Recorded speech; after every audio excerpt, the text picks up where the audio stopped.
अखन अहाँ सब सुन रहल छी मैथिली एक्सप्रेस की शानदार प्रस्तुति।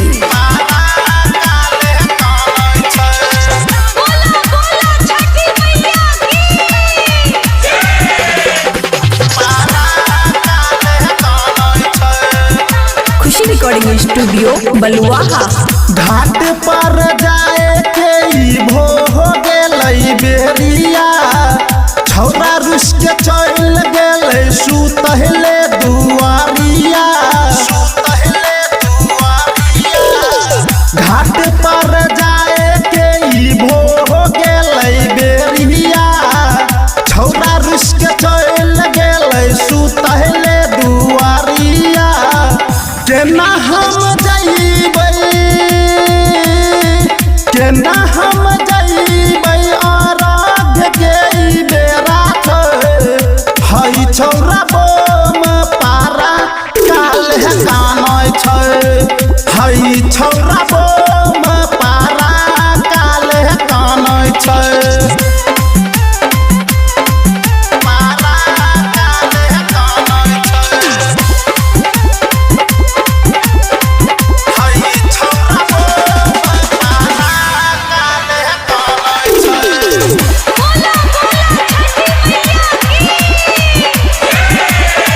रिकॉर्डिंग स्टूडियो बलुआहा। हमरा कहल किन दे तराता, अब की बेरा मचिए घाट धराका। हमरा कहल किन दे तराता, अब की बेरा मचिए घाट धराका। कुछो ना कुछो ना हमारा सुझाए दै छै।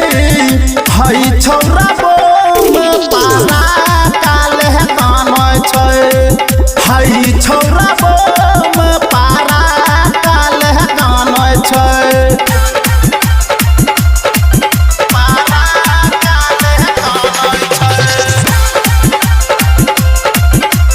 खुशी रिकॉर्डिंग स्टूडियो बलुआहा।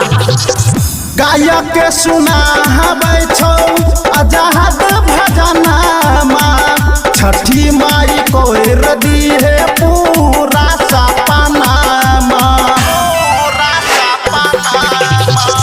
गायक के सुनाबै छौ आजाद भजनमा, छठी माई कोइर देतै पूरा सपनामा।